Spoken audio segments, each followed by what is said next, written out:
This is how the birth of Jesus the Messiah came about. His mother Mary was pledged to be married to Joseph, but before they came together, she was found to be pregnant through the Holy Spirit. Because Joseph, her husband, was a righteous man and did not want to expose her to public disgrace, he had in mind to divorce her quietly. But after he had considered this, an angel of the Lord appeared to him in a dream and said, Joseph, son of David, do not be afraid to take Mary home as your wife, because what is conceived in her is from the Holy Spirit. She will give birth to a son, and you are to give him the name Jesus, because he will save his people from their sins. All this took place to fulfill what the Lord had said through the prophet.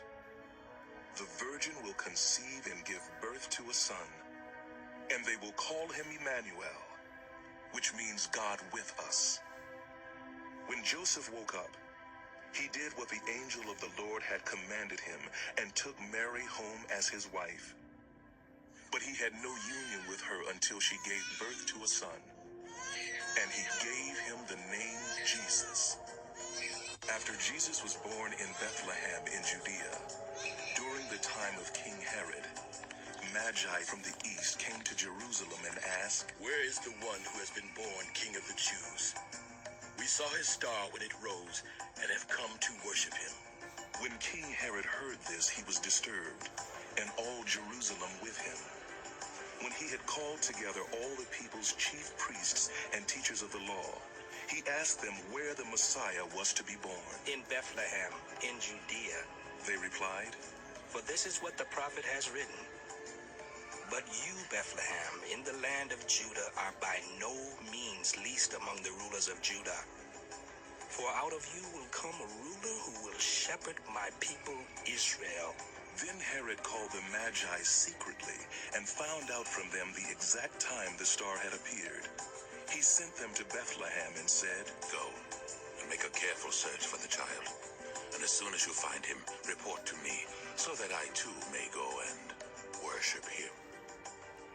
After they had heard the king, they went on their way, and the star they had seen when it rose went ahead of them until it stopped over the place where the child was. When they saw the star, they were overjoyed. On coming to the house, they saw the child with his mother Mary, and they bowed down and worshipped him. Then they opened their treasures and presented him with gifts of gold, frankincense, and myrrh. And having been warned in a dream not to go back to Herod, they returned to their country by another route. When they had gone, an angel of the Lord appeared to Joseph in a dream. Get up, take the child and his mother and escape to Egypt. Stay there until I tell you, for Herod is going to search for the child to kill him. So he got up, took the child and his mother during the night and left for Egypt, where he stayed until the death of Herod. And so was fulfilled what the Lord had said through the prophet, "Out of Egypt I called my son."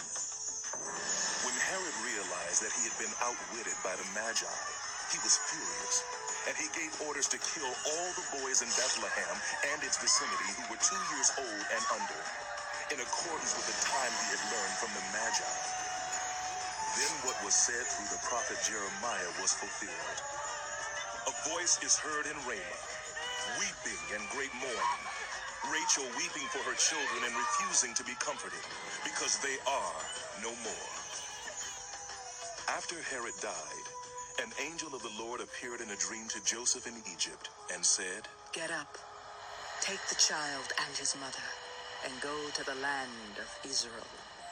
For those who are trying to take the child's life are dead. So he got up, took the child and his mother, and went to the land of Israel. But when he heard that Archelaus was reigning in Judea in place of his father Herod, he was afraid to go there. Having been warned in a dream, he withdrew to the district of Galilee, and he went and lived in a town called Nazareth. So was fulfilled what was said through the prophets, "He will be called a Nazarene."